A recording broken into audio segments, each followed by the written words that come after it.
नौजवान था और यतीम भी था। शौक बन गया दीन पढ़ने का। महल्लेदार इलाके वाले कहने लगे कहाँ से कमाएगा, ना बाप है, ना माँ है, ना घर है, कहाँ से। हजरत रूमी कहते हैं नौजवान ने जंगल में झोंपड़ी लगा ली। वहाँ वो सुबह मदरसे जाता, शाम को जंगल में रहता, वहाँ अल्लाह अल्लाह करता, सबक याद करता। एक दिन बादशाह की बेटी रास्ता भूल गई, जंगल में आई सहेलियों के साथ, बॉडीगार्ड भी साथ थे पर रास्ता भूल गई। खोती खोती शाम हो गई, ऐसी खोई कि जब रात गहरी हो गई तो आके उस नौजवान के पास रुकी और चिल्लाने लगी। शेर के दहाड़ने की आवाज आती है, भेड़िए के बोलने की आवाज आती है। नौजवान अकेला, सहेलियां बिछड़ गई, गार्ड बिछड़ गए। कहने लगी मैं परेशान हूँ, मुझे जगह मिल जाएगी। नौजवान कहता मैंने शहजादी देखी और मुझे भी पता था कि घर एक ही है और आग को अंदर से दरवाजा भी बंद करना पड़ता है, जंगल जानवर भी आ जाते। कहते मेरी छोटी सी कुटिया में, झोंपड़ी में वो आई, रो के कहने लगी सहारा कोई नहीं, अगर मैं पीछे निकलूंगी तो भेड़िए खा जाएगा। कहते मैंने उसे जगह दे दी। अकेली औरत, चिराग जल रहा है, सबक याद कर रहा हूँ। मेरे नबी पाक ने फरमाया जहां मर्द औरत अकेले हो तीसरा शैतान होता है। और शहजादी, वो बच्चा कहता है सबक याद करता रहा सारी रात। वो बच्ची को कहा सो जा, पर वो कहती है नींद मुझे भी कहाँ आई। ऐसे मौक़ों पर नींद, सारी रात सबक याद करता। थोड़ी थोड़ी देर के बाद चिराग जलता तो उस पर उंगली रखता, हाथ जलता तो पीछे खींच ले, फिर दूसरी उंगली रखता, थोड़ी देर के बाद जलता तो खींच ले, हाथ सारा जल गया। सुबह किरणें चमकी तो कहने लगा चल निकल जा, दौड़ जा, बस बड़ा सब्र का इम्तिहान हो गया, चली जा। शहजादी बाहर निकली, सिपाही ढूंढ रहे थे। बादशाह खुद जंगल में निकला हुआ था, मेरी बेटी मिल गई। बादशाह तन्हाई में जाके कहने लगा बेटा मैं दुनिया को बताऊंगा कि मेरी बेटी खोई नहीं थी, सिपाही साथ ही थे। ये बड़ा मुश्किल होता है, बेटी तो भूल के भी रात कहीं रह पड़े तो लोग जीने नहीं देते, तो बेटा मुश्किल हो जाएगा मेरे लिए। कहाँ थी? उसने कहा नेक नौजवान के पास। उसने कहा बेटा मैं तो तेरी बात मानूंगा पर दुनिया नहीं मानेगी। अगर उस नौजवान ने किसी को बता दिया कि तू उसके पास थी तो फिर लोग मेरा जीना मुहाल कर देंगे। बेटा मैं मर जाऊंगा, मेरी मजबूरी ये है कि वो कहीं राज ना उगल दे वो नौजवान, उसे कत्ल करना पड़ेगा। औरत ने मिन्नतें की, उस बेटी ने कहा मेरे मौसम को मारोगे, रोई। और वो कहने लगा मैं बादशाह हूँ, मेरा अपना विकार है, मैं उसको छोड़ नहीं सकता, गिरफ्तार कर लाए सिपाही। वक़्त तय हो गया सजा का। अकेले कारकोठरी में रखा गया, जो उसके खास एतबार वाले थे उनकी ड्यूटी लगाई। बादशाह ने बुलाया, पहले बिलम आया। औरत कहने लगी, बेटी कहने लगी एक दफा तो बुलाओ ना, एक सवाल बस पर्दे में रह के पूछना है और फिर जो आपका जी चाहे, मेरे मौसम को मारना तो है, तो मर्जी आपकी।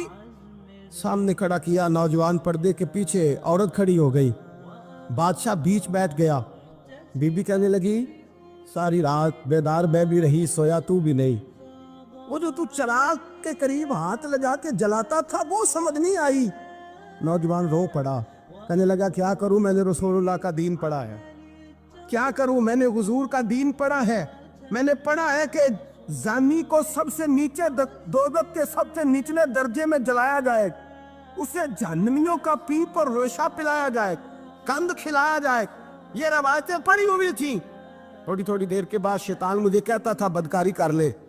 मैं अपना हाथ उसी वक्त जब शैतान मशवरा देता तो मैं आग पे करता। मैं कहता अगर ये बर्दाश्त हो गई तो वो भी हो जाएगी। जब हाथ जलता तो मैं समझ जाता नहीं तुझसे तो ये नहीं बर्दाश्त होती तो वो कैसे होगी। फिर मुझे शैतान मशवरा देता कोई देख नहीं रहा तो बुलाने नहीं गया, खुद आई, मैं दूसरी उंगली लगा देता। मैंने हाथ जलाया और मैं समझ गया जब छोटे से चिराग की इतनी सी शमा की आग नहीं बर्दाश्त होती तो दोज़ख कैसे बर्दाश्त होगी। कहते मैं बाज आया। बादशाह ने ये कहानी सुनी, लफ्ज सुने तो चीख मार के रोया। कहने लगा तालिब इल्म तू तो मेरे नबी का सच्चा गुलाम है और मेरे रसूल के जो सच्चे गुलाम होते हैं उन्हें फांसियां नहीं दी जाती, उन्हें तख्त पर बिठाया जाता है। अब तुझे सजा नहीं होगी बल्कि मैं अपनी बेटी का निकाह तेरे साथ करूंगा और मेरे बाद इस सल्तनत का बादशाह भी तू ही बनेगा। अब वो नौजवान वहां नारे लगा रहा है, कहता लोगों तुम मुझे कहते थे दीन से क्या मिलता है, दीन से तो अल्लाह तख्त व ताज भी अता फरमा देता है। अगर नौजवान शर्मो हया वाले बन के रहे अल्लाह सारी इज्जतें दे देगा। देखे ना अल्लाह के फजल से इज्जत मिलती है और जब कोई इज्जतदारों जैसा काम ही ना करे। एक बात और अर्ज करनी है पर वक्त थोड़ा रह गया। जवानों मैं ना जब कभी परेशान होता हूँ ना तो मैं ये वाली बात खोल के पढ़ता हूँ वाला। ये बात ढारस बनाती है, ढारस توانائی دیتی ہے, پورا مضمون باندھا ہے. اعلیٰ حضرت کہتے ہیں بہروپیہ تھا, مداری, روپ بدل بدل کے دکھایا کرتا تھا, بادشاہوں سے انعام لیتا تھا. ایک دن اورنگزیب عالمگیر کے پاس آ گیا, کہنے لگا میں روپ بدلوں گا, اگر آپ پہچان نہ سکے تو میں انعام لوں گا. آپ نے فرمایا میں کوئی ایسے ویسا بادشاہ نہیں. کہا مجھے دھوکہ دینا مشکل ہے. کہا نہیں, میں روپ بدلوں گا. حضرت اورنگزیب عالمگیر بڑے نیک بادشاہ گزرے, بڑے پرہیزگار. وہ بے روپیہ کہنے لگا میں روپ بدلوں گا, آپ نہیں پہچان سکیں گے. فرمایا چل جتنا تیرے اندر زور ہے لگا لے. حضرت نے اعلان کیا کہ میں نے فوجی بھرتی کر دے, 2 ماہ کے بعد ٹیسٹ ہوگا. وہ 2 مہینے دوڑتا رہا, رنگ روپ بناتا رہا, آیا ٹیسٹ دینے. 2-3 سپاہیوں کا امتحان لیا, اس کی باری آئی تو 10 روپے دیے. کہنے لگے تیرے آنے جانے کا کرایہ میں نے تجھے پہچان لیا ہے. کچھ دنوں کے بعد جانے لگے سفر پر, تو بھکاری آ گئے خیرات مانگنے. اس نے بھی سارے منہ پر سیاہی مال لی, کپڑے پھاڑ لیے, سر کے بال مڈا لیے, پگے تک کٹا لی, بدرنگ ہو کے آیا. کاسا آگے کیا تو حضرت نے 10 روپے ڈالے. کہنے لگے تیرے آنے جانے کا کرایہ میں نے پہچان لیا ہے. کچھ دن گزرے تو ٹیچر کی ضرورت تھی. اس نے منچیں بڑی کر لی, داڑھی نکلی لگا لی, سر پہ جنا کیپ پہن لی, ایک شیروانی لے لی اور ہاتھ میں چھڑی پکڑ کے آیا. کہنے لگا میں استاد ہوں, 2-4 بندوں کا امتحان لیا, اس کی باری آئی تو 5 روپے دیے, 10 روپے دیے. کا تیرا کرایہ میں نے پہچان لیا. 2 سال گزر گئے. وہ جب بھی آتا حضرت پہچان لیتے. ایک دن سفر پہ جا رہے تھے, بہت بڑا لشکر تھا, جہاد کرنے جا رہے تھے اورنگزیب عالمگیر. تو دیکھا ایک پہاڑی ہے, پہاڑی پہ لوگ جا بھی رہے ہیں آ بھی رہے. اورنگزیب عالمگیر پوچھنے لگے یہاں کیا ہے. کہنے لگے بابا جی بیٹھے ہیں دعا کرتے ہیں, اللہ کے نیک بندے ہیں. اورنگزیب کہنے لگے یار پرانے لوگ سارے ہی اللہ والوں کو مانتے, یہ بھی مصیبت آئی ہے جتنی نہیں آئی ہے, سارے لوگ ہی مانتے. کہنے لگے ذرا میں دعا نہ کرا لوں, بچے کام جا رہا ہوں. اورنگزیب بادشاہ تھے, بادشاہ لوگ نازک مزاج ہوتے ہیں. گھوڑے سے اترے, بڑی مشکل سے پہاڑی پہ چڑھے, اوپر گئے تو لائن لگی ہے, بابا جی غار میں بیٹھے. کہنے لگے میں نے ملنا, میں اورنگزیب ہوں. انہوں نے کہا ہمارا بابا اس طرح کا پیر نہیں کہ امیر آئے تو رنگ اور ہو, غریب آئے تو اور ہو. یہاں اگر ملنا ہے تو لائن میں لگ جاؤ, سب ایک جیسے. اب لائن میں کھڑے ہو گئے, 50 آدمی آگے تھے. کہتے 51واں نمبر تھا. تھک گیا دھوپ میں کھڑا کھڑا. جب میں پہنچا غار کے دہانے تو میں نے بابا جی کے چہرے پہ نظر ڈالی تو بڑا نورانی چہرہ, بڑی خوبصورت لب و لہجہ. میں نے کہا میرے جیسا آدمی بھی پگڑی باندھ لے تو اچھا لگنے لگ جاتا ہے, بڑا خوبصورت انداز. کہتے ہیں میں ان کے پاس اتحیات کی حالت میں بیٹھ گیا. میں نے کہا حضور میں جا رہا ہوں جہاد کرنے, دعا کرنا. بزرگوں نے ہاتھ اٹھائے, اللہ اس کی مدد فرما, دین کو غلبہ عطا فرما, اسے دین کا سچا پکا سپاہی بنا. پھر تھپکی دی, 2-4 نصیحتیں نکال ڈالی. دیکھنا ظلم نہ کرنا, زیادتی نہ کرنا, جب تو جیت کر نہ کرنا, غرور نہ کرنا. نصیحتیں بھی کر دی. کہتے ہیں اب جب میں اٹھا تو 2-4 دینار بطور نذرانہ مسلح کے نیچے رکھے, اور الٹے قدم جب میں غار سے اترا انہوں نے رومال جھاڑا اور اٹھ کے کھڑے ہو گئے. کہنے لگے آج نہیں تو نے پہچانا, آج نہیں تو نے پہچانا, میرا انعام بنتا ہے, آج نہیں پہچانا, لا پیسے. اورنگزیب کہنے لگا یار تو نے حد کر دی, کہاں چڑھا کہاں کھڑا رہا, دھوپ میں تھک گیا, کمال کر دی بھائی تو نے. پتا تو کیا لے گا, اب تو جلدی بتا, وہ کتنے لوگ پیچھے دھوپ میں کھڑے ہیں, لشکر سارا کھڑا ہے, کیا لے گا. اس نے کہا سب سے قیمتی ہیرے وہ ہے جو تیرے سر کے تاج میں لگے ہوئے, مجھے تیرا تاج چاہیے.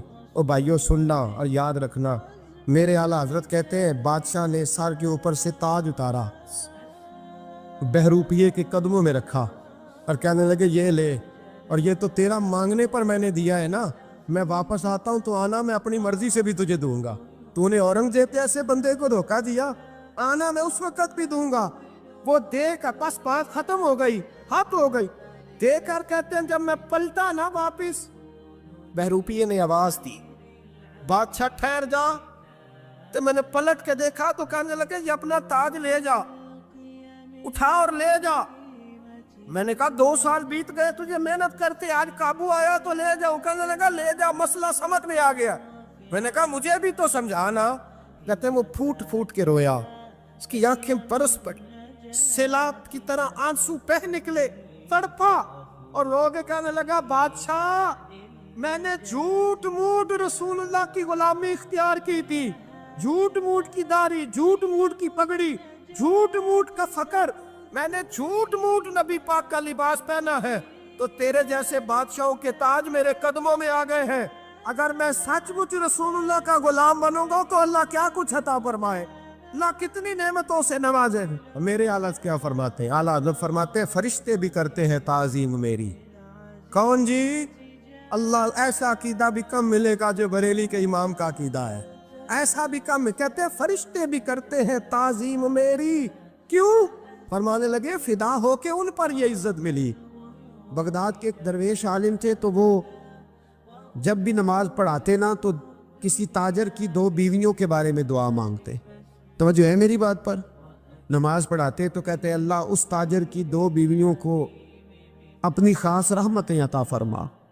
एक दिन लोग उनके गिर्द इकट्ठे हो गए, कहने लगे बाबा जी बताएं तो सही वो बीवियां कौन थी जिनके लिए आप दुआ मांगते? तो फरमाने लगे मेरे शहर का एक ताजर था, बहुत बड़ा ताजर था, मालदार था पर बे औलाद था। उसे बगदाद से मुल्क के शाम जाना पड़ता था तिजारत करने, और कई कई महीने उसे शाम के मुल्क में रहना पड़ता था।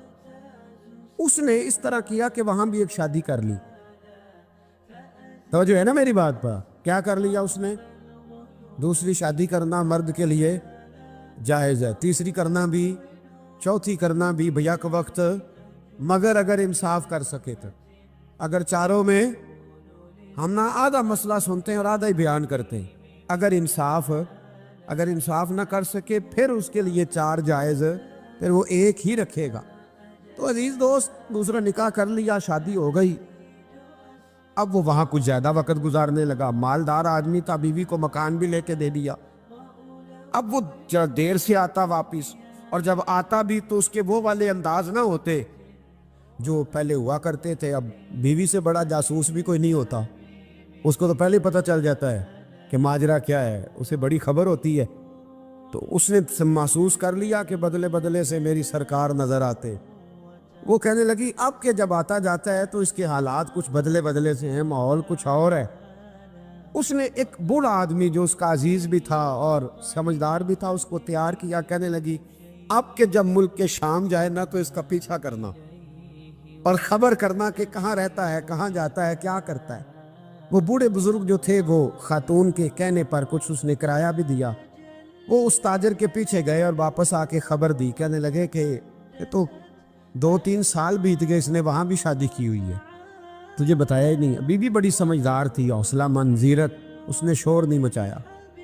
उसने कहा कि मैं ना अब जब आएगा ना तो तरीके से बात करूंगी और पूछूंगी कि ऐसा क्यों किया। और ये भी उसने आके बताया कि अगर तेरे साथ निकाह के बाद उसे औलाद नहीं मिली तो औलाद वहाँ भी कोई नहीं, कि मुकम्मल तफसीलात। अब जब इस दफ़ा खामद आया तो आते ही वो बीमार हो गया, कमज़ोर होने लगा। अब खातून ने मुनासिब नहीं समझा कि आते ही धड़ाम से मैं उसके सर पर ये ठोड़ दूँ कि तूने निकाह किया हुआ है और मुझे बताया नहीं। वो जरा तसल्ली में रही, कुछ वो बीमार था, हौसला रखा, खिदमत करती रही। कुछ दिन गुजरे तो वो ताजर इंतकाल कर गया, फौत हो गया। अब राज खोल न सका, इद्दत गुजारी, और जब सारा माल जमा किया ना तो अशरफियों की बोरियां भर गई। सारा माल उस बीबी का, 4 बोरियों में अशरफियां, 4। यहाँ तो पेट का दोज़ख है, माज़ अल्लाह भरता ही नहीं। हाल में मज़ीद, हाल में मज़ीद। वो जो कहते थे ना कि बस बाहर चला जाऊं और बाहर मैं कुछ थोड़े से पैसे कमा के 2-3 साल में लौट आऊँगा, फिर यहाँ आके कोई कारोबार करूँगा, वो गए हैं तो वापस नहीं आए। वो जो कहते थे ना बस मैंने इतना सा कारोबार करना है कि मकान बन जाए, उन्होंने 4 मकान भी बना लिए हैं, लेकिन बरेक हल में मज़ीद की दौड़ है। अब 4 बोरियां उस औरत ने छुपाए रखी। कोई बंदा नहीं जानता बगदाद में कि मुल्क के शाम में ताजर की दूसरी बीवी भी है। जब वो फारिग हुई तो उसने उस बूढ़े जासूस को फिर बुलाया और 2 बोरियां ऊंट पे रखी, खुद भी साथ बैठी और मुल्क के शाम गई। अल्लाह अकबर। वह बुजुर्ग कहते हैं मैं ऐसे नहीं दुआ करता।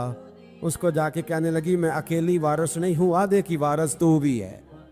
मैं अकेली वारिस नहीं, ये तक़सीम विरासत है, आधी की वारिस तू भी है। तो रख अपने पैसे, मुझे पता है उसने निकाह किया था पर मुझे बताया नहीं था, तो रख अपने पैसे, मैं तुझे दे रही हूँ, आधे तेरे हैं आधे मेरे हैं। उसने नजर उठाई तो रो पड़ी, कहने लगी नहीं अब ये सारे तेरे ही हैं। अगर तू अल्लाह से डरती है तो मैं भी रब से डरती हूँ, अगर तू मुस्तफ़ा करीम का कलमा पढ़ती है तो मैं भी उसी नबी की मानने वाली हूँ। कहा बात क्या है, मेरा क्यों है सारा? तो वो खातून कहने लगी, वो 2 साल 3 साल से मेरे साथ निकाह था और उसने बताया था मुझे कि मेरी बीवी भी है, और मैं गरीब थी तो मेरे वालिदैन को भी बताया था कि मेरी दूसरी शादी है। ये मकान उसने मुझे लेके दिया था, मेरे तमाम अखराजात वो पूरे करता था, नानो नफका का ख्याल रखता था।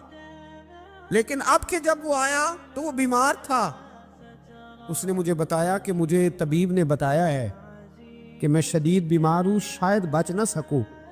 तो कहने लगी वो मुझे कई लाख रुपए भी दे गया और जाते दफ़ा मुझे तलाक भी दे गया, फारिग कर गया। कहने लगा तू जहाँ चाहे मेरे बाद निकाह कर सकती है।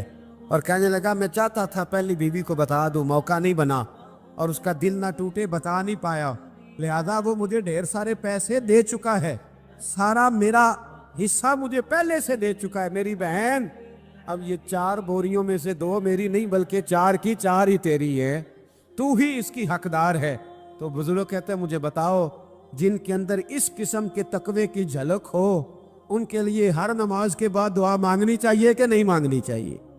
हजरत उमर के ज़माने में ना एक नौजवान था, नेक था, मस्जिद जाया करता था रात को। तो मस्जिद जा रहा था तो रास्ते में एक औरत ने दावत गुनाह दी, इब्ने असाकर ने इसको लिखा है। तो नौजवान था, ख्वाहिशात थी, कुछ तबीयत माइल हो गई। अभी उधर जा ही रहा था कि किसी ने आयत पढ़ दी, वाली मन खाफ मकाम रब्बी जन्नतान, जो रब के सामने खड़े होने से डरेगा अल्लाह 2 जन्नतें देगा। वाकई डर गया, वो वाकई डर गया, इतना डरा कि बेहोश होके गिर पड़ा। बीमारी से लोग बेहोश होते हैं, पैसे डूब गए बेहोश होते हैं, बच्चे के गम में बेहोश होते हैं। सच बताओ, कभी खौफे खुदा से भी बेहोश होता कोई देखा है? हमारे यहाँ तो रोज़मर्रा ही नहीं है भाई। और बड़ी बातें हैं बेहोश होने की, डरने की, गश खाने की। बेहोश होके गिर पड़ा, बूढ़े बाप को किसी ने बताया बच्चा बेहोश पड़ा है, उठा के घर लाए, घर ला के कहा बेटा क्या हुआ? नौजवान है, चढ़ती जवानी है, पर पाकीज़ा बड़ी है। कहने लगा अब्बा जी, गुनाह की तरफ चला गया था, पर मैंने आयत सुन ली, जो अल्लाह के सामने खड़े होने से डरेगा रब 2 जन्नतें देगा। मैं डर गया था, रब वाकई 2 जन्नतें देगा। बाप रो पड़े, अब्बा जी की आंखों में आंसू आए और कहा पुत्र अल्लाह बड़ा मेहरबान है, उसके वादे सच्चे हैं, वाकई 2 जन्नतें देगा। उसने फिर एक चीख मारी और इस तरह की मारी कि उसकी रूह ही परवाज कर गई, रूह ही परवाज कर। कुश्तगाने खंजरे तस्लीम रा, इश्क की खंजर से कत्ल हो गए लोग। सुबह हजरत उमर को पता चला कि उन्होंने तो रात जनाजा भी पढ़ दिया, तदफीन भी कर दी। जनाब उमर फरमाने लगे इतना नेक नौजवान खौफे खुदा से दुनिया से चला गया, मुझे क्यों नहीं बुलाया, मैं जनाजा पढ़ता। फारूक आजम फरमा रहे, मेरा शौक था मैं उसका जनाजा पढ़ता। का हुजूर